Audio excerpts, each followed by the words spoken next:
রসুন পেঁয়াজ ভেজে নিচ্ছি ডাল বাগের দেওয়ার জন্য। তো তারপর দেব পাঁচফোড়ন দিয়েছি, তারপর হলুদ শুকমরিচের গুঁড়া দিলাম, হলুদ শুকমরিচের গুঁড়া দিয়ে দিলাম। এটার মোটামুটি কালার এসে গেছে।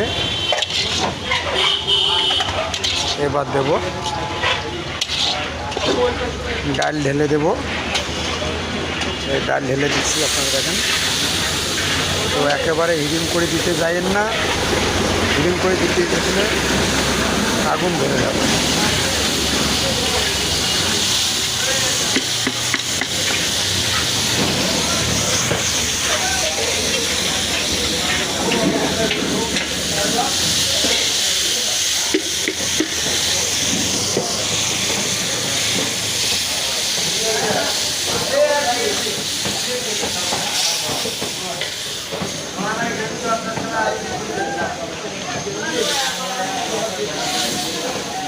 তো টিপসটা যদি আপনাদের ভালো লেগে থাকে অবশ্যই লাইক কমেন্ট শেয়ার ফলো করবেন।